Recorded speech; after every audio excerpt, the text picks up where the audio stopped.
L'étau se resserre autour de Madame Consboudboul. Elle vient d'être inculpée de complicité dans l'assassinat de son gendre. Le Nobel de médecine à 2 Américains pour leur recherche sur le cancer. Un Français, le professeur Stellin de Lille, s'estime lésé. Comment mieux rouler dans Paris? Le plan de Jacques Chirac, des axes de circulation rapide et 100 000 places de stationnement en moins. Paul McCartney à guichet fermé ce soir à Bercy, une génération de plus, et le Beatle continue de faire sale comble. Madame, monsieur, bonsoir. Toujours impassible, impeccable, élégante même. Elle n'est restée qu'un quart d'heure dans le bureau du juge. Le temps de se voir signifier une nouvelle inculpation, cette fois pour complicité d'assassinat dans le cadre d'une longue enquête, une enquête de près de 4 ans, sur le meurtre de son gendre, l'avocat parisien Jacques Perrot. Elisabeth Consboudboul, emprisonnée à Rouen pour une autre affaire, aura bien du mal à échapper à une justice dont elle semblait jusque-là se jouer. Mais le personnage de l'ancienne avocate reste toujours aussi énigmatique. Dominique Thiers. 4 ans de silence sur un assassinat et un nom qui revient comme un leitmotiv, celui d'Elisabeth Consboudboul, la belle-mère de la victime.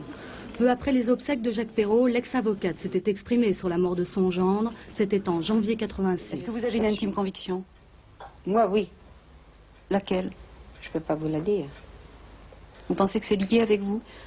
Avec Je votre pense affaire? que c'est lié à sa curiosité et il a dû vouloir aller très loin et que ça vient de bien au-dessus de moi dans ces maillons-là. Pourtant, aujourd'hui, c'est bien Elisabeth Consboudboul qui est inculpée de complicité d'homicide volontaire dans l'assassinat de Jacques Perrot. L'avocat enquêtait sur les activités passées de sa belle-mère, avocate, elle aussi, mais radiée du barreau en 1981 à la suite d'escroqueries, de malversations financières. Est-ce pour cela qu'il a été abattu? Les policiers n'ont toujours pas la réponse, mais l'étau s'est resserré le 28 septembre dernier autour de cette femme, Elisabeth Consboudboul. Ce jour-là, Isoro Figuier se rend à la brigade criminelle. C'est un chauffeur de taxi, un proche de l'ex-avocate. Il révèle aux enquêteurs qu'Elisabeth Consboudboul cherchait en 85 un homme susceptible d'infliger une bonne correction à son gendre. Et le chauffeur d'ajouter, elle avait déjà contacté quelqu'un, mais celui-ci lui avait fait faux bond après avoir empoché 60 000 francs. Qui a donc tué Jacques Perrot? Est-ce Bruno Dassac, représentant de commerce au Havre? Son corps a été repêché dans le port de la ville. Il avait été tué d'une balle dans la tête. Là encore, les enquêteurs n'ont que des présomptions. De l'argent a été versé par Elisabeth Consboudboul sur le compte de Bruno Dassac, en Suisse. Ces versements débutent peu après la mort de Jacques Perrot. Le juge Verlaine devra sans doute établir si cet argent correspond au prix du contrat sur la tête de l'avocat. C'est très injuste et c'est très moche. C'est ainsi qu'un chercheur lillois, le professeur Stellin, a réagi à l'annonce du prix Nobel de médecine 89. Ce prix a été accordé à 2 médecins américains qui travaillent depuis des années sur les mécanismes de développement des cancers. Et le français avait fait partie de leur équipe il y a une dizaine d'années. Alain Labouze nous en dit plus. Les 2 lauréats du prix Nobel de médecine, c'est eux. Michael Bishop, le chef du laboratoire de l'Université de Californie avec sa barbe blanche, et Harold Varmus, son élève. Pour eux, aujourd'hui, c'est le jour de gloire. Puis, c'est le professeur Dominique Stellin, l'oublié du jury de Stockholm. Un oubli pour le moins curieux, dans la mesure où le chercheur de l'Institut Pasteur de Lille est à l'origine des travaux récompensés aujourd'hui sur l'origine des cancers. Car c'est bien lui qui a découvert le premier gène de cancer jamais trouvé. Il avait 30 ans et il travaillait à San Francisco dans le laboratoire des 2 chercheurs lauréats du Nobel de médecine. Il a montré qu'il existait dans notre patrimoine génétique des gènes qui pouvaient induire la formation des cancers sous l'action de certains virus, de radiation ou encore de produits chimiques. La découverte remonte à 1974, elle a tout changé dans la compréhension du cancer. C'est peut-être même elle qui un jour permettra de vaincre le cancer. Pour Dominique Stellin, la déception est immense. C'est pas évident de savoir qui a fait quoi dans ce métier et que ce soit toujours reconnu en temps et heure, mais peut-être que l'histoire quand même finit par avoir raison de ces différents sauts de haie. Oui, l'amertume du professeur Stellin semble laisser sceptiques beaucoup de ses confrères qui soulignent que le Français participait à un travail d'équipe dans un laboratoire américain. Paris bouchon, Paris bougon. Comment peut-on faire pour mieux circuler dans la capitale? On râle beaucoup à Paris sur l'état du trafic, même si la situation est encore pire à Londres ou à Rome. Le maire, lui, a un plan sur 10 ans et une idée: empêcher le stationnement sur les axes de circulation rapide. Bruno Gex. Chaque jour, près de 2 millions d'automobilistes investissent la capitale. Paris n'en peut plus, c'est l'asphyxie, la paralysie. Il faut désengorger la ville. Le problème ne date pas d'hier, mais en 10 ans, les bouchons ont été multipliés par 4, une progression difficile à maîtriser. Un projet est actuellement à l'étude. Il s'agit d'un réseau autoroutier souterrain d'une 50aine de kilomètres, traversant Paris d'est en ouest, avec comme desserte le centre, Opéra Hôtel de Ville, et un dégagement vers le sud. Plus dissuasive, cette série de mesures: interdiction de stationner sur les grands axes parisiens, Rivoli-Champs-Élysées par exemple, augmentation du tarif des stationnements, de 5 francs l'heure, il pourrait passer à 10 francs dans certains quartiers. Pratiquement aucun des arrondissements n'échappera à l'horodateur. Priorité sera également donnée aux parkings souterrains. La municipalité prévoit la création de 5000 places par an aux portes de la capitale principalement. Enfin, pour décourager les automobilistes parisiens d'utiliser leur voiture, on envisage l'installation de nouveaux couloirs de bus et l'augmentation du nombre des taxis. C'est avec un tel dispositif que l'on espère obtenir ce résultat, une circulation plus fluide. Des blindés en pleine ville, les horaires des usines et des écoles avancés, les journalistes interdits. Le régime est-allemand emploie les grands moyens pour tenter de réprimer la contestation qui gronde dans le pays. Mais rien n'y fait. En ce moment même, des dizaines de milliers de manifestants sont dans la rue à Leipzig. Leipzig où ce soir, le sang risque de couler. Leipzig où les opposants ont pris l'habitude de se réunir le lundi dans l'église Saint-Nicolas. Philippe Rochaud. La révolution des bougies, c'est le nom que les étudiants d'Allemagne de l'Est ont donné à leur mouvement. Ils étaient 2000 encore la nuit dernière à crier « Gorbatchev avec nous, Gorbatchev revient » à Berlin-Est, mais aussi à Dresde et surtout à Leipzig, ville interdite à la presse et sévèrement bouclée, où des blindés viennent de prendre position au carrefour. Car c'est là, dans cette cité frondeuse, que le nombre des manifestants devrait ce soir dépasser 20 000. Comme chaque lundi, les groupes d'opposition ont appelé à manifester à la sortie de l'office qui se tient en l'église Saint-Nicolas. L'église protestante organisait ce soir des cérémonies religieuses dans toute l'Allemagne de l'Est en faveur des manifestants arrêtés. À l'église de Gethsemani, dans la banlieue de Berlin-Est, où ont eu lieu les affrontements de cette nuit avec la police, 5000 signatures de soutien au mouvement d'opposition ont déjà été recueillies en 2 jours. Objectif, la libération des détenus politiques, celle des personnes arrêtées pendant la visite de Gorbatchev et surtout des réformes. Ja, ich würde mir wünschen, dass sich was ändert, aber ich glaube es auch nicht. Je souhaiterais vraiment que les choses changent après la visite de Gorbatchev, mais je n'y crois pas et je vous dirai que non, ça ne changera pas. Mais vous attendez quand même des réformes après ce 40e anniversaire. Qu'est-ce que vous voudriez changer? Qu'il y ait au moins la permission de voyager et une amélioration de l'approvisionnement de la population. 1 millier d'arrestations en 2 jours d'après l'église protestante, mais le quadrillage policier ne changera pas la vie quotidienne des habitants. Vous voyez, d'après les dernières informations que je reçois, il y aurait dans les rues de Leipzig en ce moment même de 40 à 70 000 personnes. À Bonn, tout à l'heure, le chancelier Kohl a dénoncé le système autoritaire et rigide de l'Allemagne de l'Est qui, a-t-il dit, ne tente plus d'assurer son pouvoir que par la répression à l'intérieur et la fermeture à l'extérieur. Les négociations interallemandes continuent pour tenter de régler le sort des réfugiés est-allemands qui affluent toujours dans les ambassades de Varsovie et de Prague. Le parti a changé de nom, de doctrine, de programme, mais pas de président. En Hongrie, le nouveau parti socialiste hongrois vient d'élire à sa tête Redzo Nayers, à la couleur plutôt centriste. Il présidait l'ancien parti communiste. Comment, 33 ans après l'insurrection de Budapest, la Hongrie est-elle devenue ainsi le champion du changement à l'Est? Les explications de Jérôme Bonny. Communiste avant-hier, la Hongrie s'est réveillée ce matin social-démocrate. Plutôt qu'un sabordage, c'est pour le Parti socialiste ouvrier hongrois une opération de sauvetage. Les premières élections partielles libres ont vu triompher les candidats non communistes. Pour tenter d'éviter la déroute aux élections de janvier prochain, le parti doit faire peau neuve. En tournant le dos à la dictature du prolétariat et au centralisme démocratique, les communistes sont en fait les derniers Hongrois à prendre acte du divorce entre le parti et la population. Un divorce qui remonte à octobre 1956, à l'insurrection de Budapest, brutalement écrasée par les chars soviétiques. Il y a, entre la population hongroise et le marxisme, 6 000 morts et 200 000 exilés. Je crois que 1956 a laissé des traces indélébiles dans la mentalité hongroise. Et en dépit disons, de la répression, de la pacification, de la normalisation de la Hongrie qui eut lieu dans les années 60, finalement, il n'a pas été possible de restituer le communisme dans sa forme stalinienne et une évolution a eu lieu dès la fin des années 60 dans le courant de ces derniers 15 ou 20 ans qui a progressivement éloigné la Hongrie du communisme.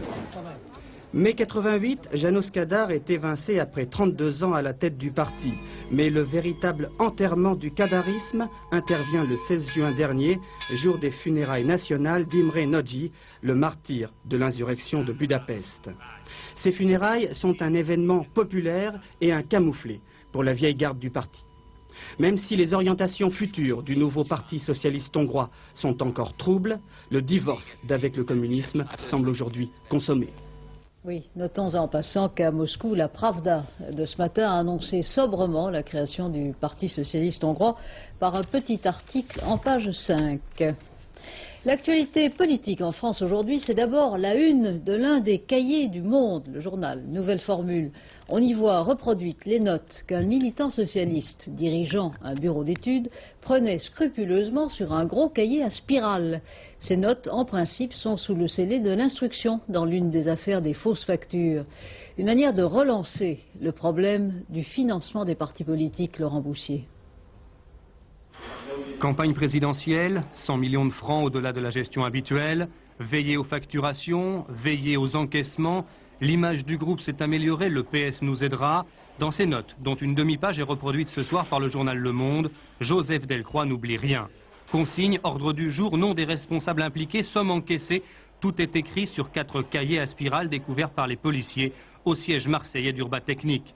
Urbatechnic, une société dont, selon les termes de Joseph Delcroix lui-même, le but essentiel consiste à apporter de l'argent au PS. La lecture de ces cahiers prouve que cette action se faisait en coordination avec l'état-major du Parti socialiste.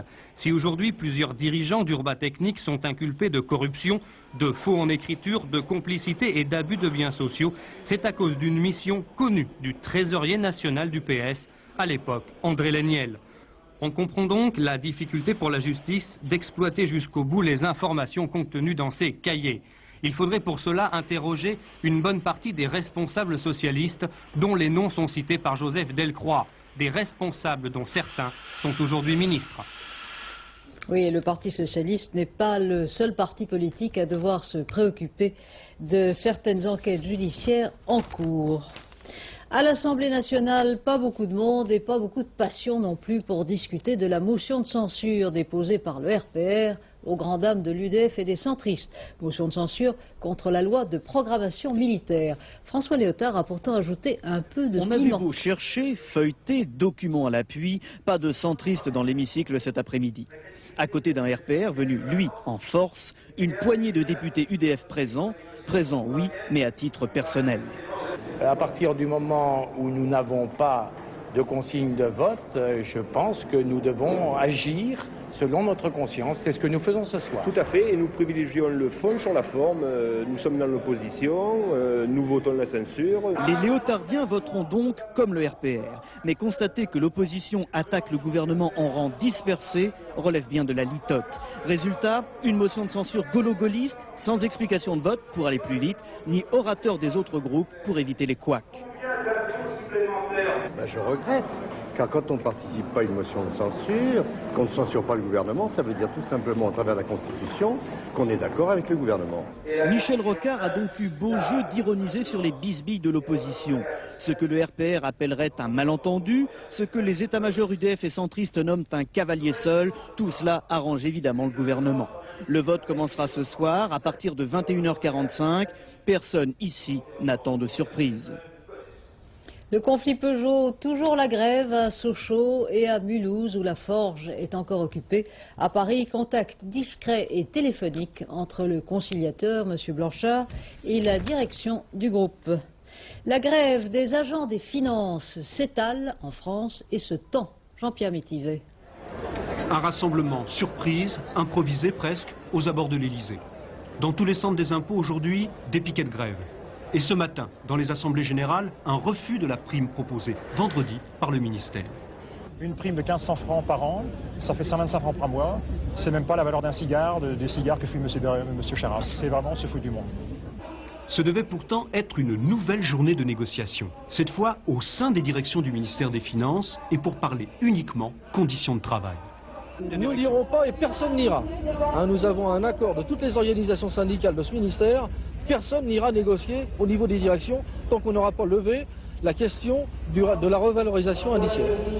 Dans plusieurs départements comme celui du Nord ou dans la Meuse, le mouvement s'est durci aujourd'hui. Il y aurait au total 100 000 grévistes selon les syndicats sur les 180 000 fonctionnaires des finances. Oui, des routiers mécontents de la grève du zèle des douaniers bloquent en ce moment la douane franco-suisse à Perly. Le chef de l'État en route vers l'Amérique latine a passé quelques heures en Guadeloupe aujourd'hui pour souligner la solidarité de la métropole avec un département durement éprouvé par les séquelles du cyclone. Bernard Pradino était là. Mon village est sinistré. Nous comptons sur vous, Monsieur le Président, dit cette petite fille à Monsieur Mitterrand à son arrivée en Guadeloupe, à Morne-à-l'Eau. Le cyclone Hugo a cassé les reins à la modernisation de ce département et laissé 30 000 sans-abri. Mais le fonds de secours a déjà distribué 34 millions de francs aux victimes. La solidarité nationale et l'effort de la population sur place, comme à la Désirade où le chef de l'État s'est arrêté, ont déjà permis de rétablir en partie la situation. Pour M. Mitterrand, il faut que l'administration bouscule ses habitudes pour agir vite.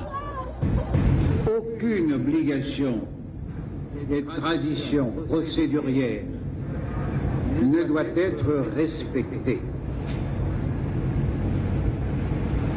Dès lors que l'urgence est reconnue comme une obligation nationale. Dès le 18 octobre, c'est-à-dire dans une semaine, on saura combien va coûter l'indemnisation financière de la Guadeloupe. Le président de la République a indiqué devant les élus locaux réunis à Pointe-à-Pitre que la priorité porterait sur le logement. Il faut reconstruire vite, a-t-il précisé, et dans le même temps, relancer l'économie. Ces 2h30 de visite me permettront d'être votre témoin devant le pays, a conclu le président de la République avant de repartir pour l'Amérique du Sud. Oui, le président Mitterrand a donc repris ensuite le Concorde pour le Venezuela. À son arrivée à l'aéroport, éprouvé sans doute par le soleil de la Guadeloupe et la chaleur étouffante de Caracas, le président a été pris d'un coup de fatigue. Les cérémonies d'accueil ont été écourtées. Mais M. Mitterrand a repris ensuite le programme initialement prévu, à commencer par un entretien avec le président vénézuélien Pérez. 9 mois après les émeutes sanglantes de février dernier, la capitale du Venezuela reste traumatisée. Hier, une centaine de personnes ont été arrêtées après des rumeurs de pillage qui ont semé une vraie panique, car les racines du mal sont toujours là, et d'abord l'extrême misère. C'est ce qu'ont vérifié sur place Bernard Benjamin et Yvon Barbe. Dans le quartier, on l'appelle Rosalia l'infortuné. Avec 1300 francs par mois, il vivait à 13 dans cette petite maison des faubourgs de Caracas. Et puis, le 27 février dernier, Hugo, un neveu de 26 ans, est sorti alors que les émeutes faisaient rage. Ils ne l'ont plus jamais revu. Depuis, la vie a repris comme avant ou peut-être même pire qu'avant. Non, rien ne s'est arrangé ici. La nourriture, les transports, tout a augmenté. En l'espace de quelques mois, La vie a doublé ou même triplé. C'est bien pire qu'avant. Et vous arrivez à subsister tout de même? Et qu'est-ce que vous voulez qu'on fasse? Il faut continuer. Continuer à avancer.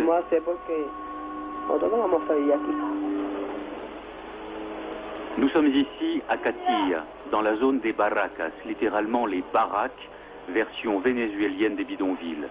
C'est d'ici que sont parties les émeutes de la fin du 27 février dernier et qui devaient provoquer la mort de 276 personnes.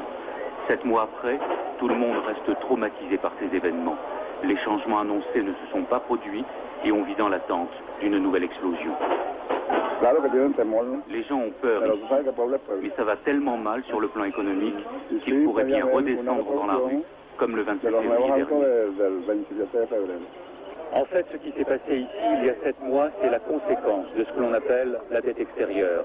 34 milliards de dollars de dette, 30% d'inflation, un taux de chômage avoisinant les 60% de la population active.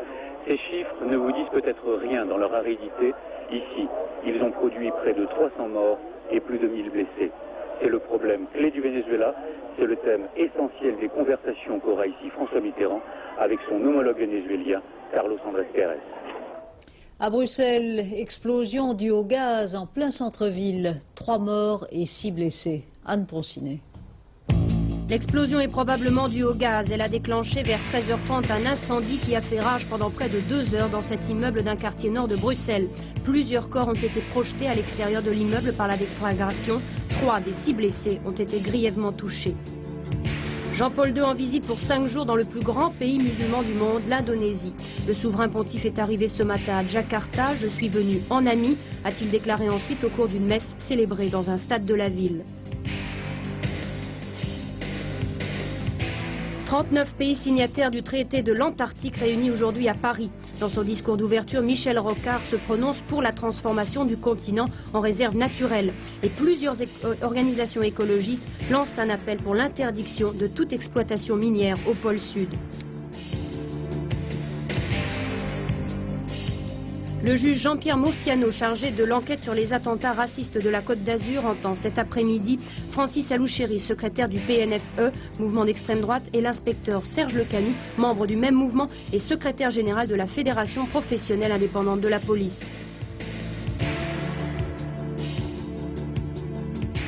Entrevue des syndicats de gardiens de prison avec Pierre Arpaillan cet après-midi au ministère de la Justice.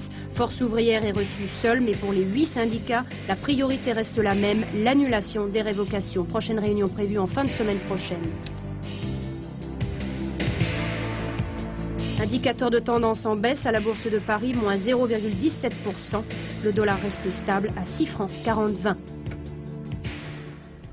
Elles n'ont pas porté le voile aujourd'hui pendant les cours. À Creil, de longues tractations ont eu raison de l'entêtement des 3 collégiennes musulmanes et de leur père.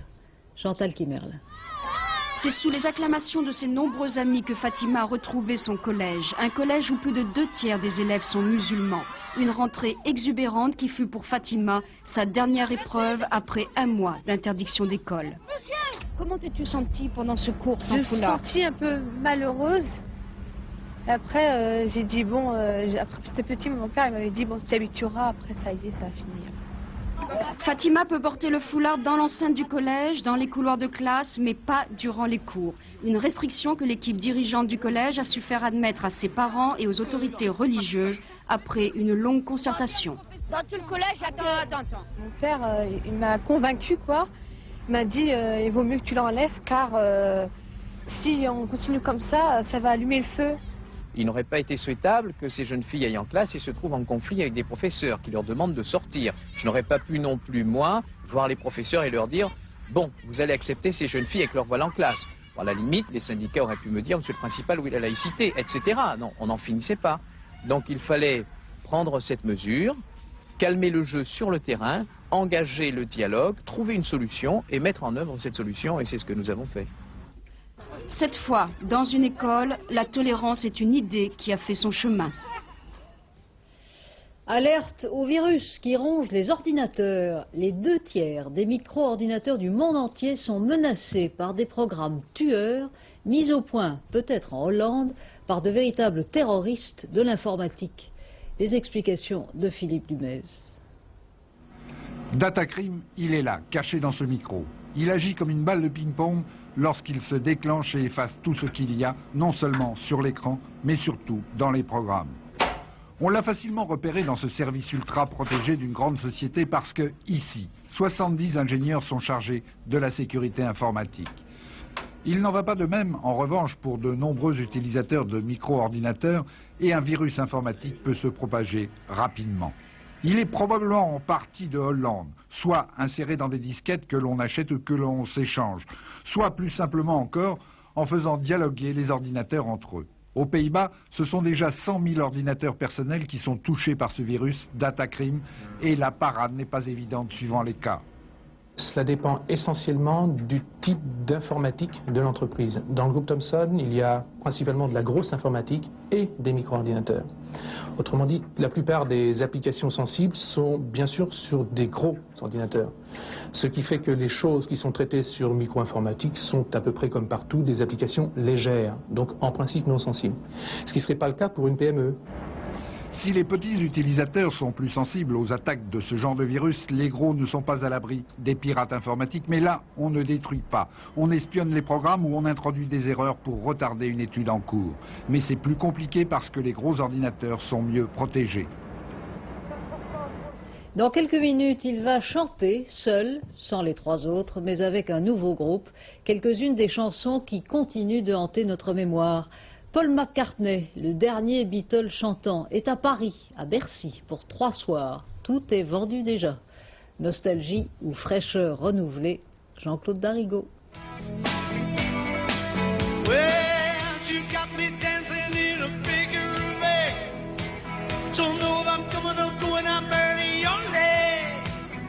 Lesquels seront les plus nombreux ce soir et pour les 2 concerts qui suivront à Bercy? Ceux qui l'ont connu au fait de sa gloire lorsqu'il était l'un des Beatles, ou bien la génération 80 venue tester sur pièce le chanteur Paul McCartney, 47 ans, l'idole de papa reparti à la conquête du hit parade. Du mythe ou bien du musicien d'aujourd'hui, qui va gagner?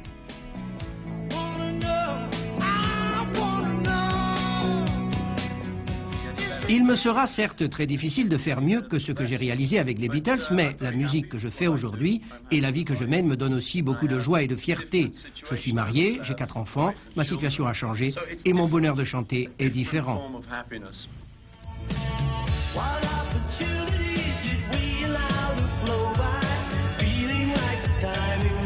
Sans rien renier donc de son passé ouvert à l'ésotérisme et à la spiritualité hindoue, Paul McCartney a trouvé un nouveau combat, celui de l'environnement et de sa protection.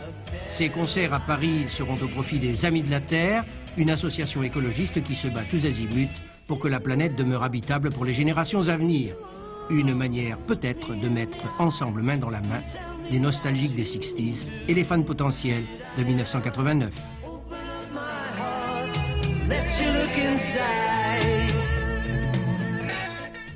D'une légende à l'autre, sur d'autres rythmes, la baguette d'Herbert von Karajan à Claudio Abbado, c'est le chef milanais qu'on va voir de face, oui, qui dirige actuellement l'Opéra de Vienne. Il va donc prendre la tête du très prestigieux Philharmonique de Berlin.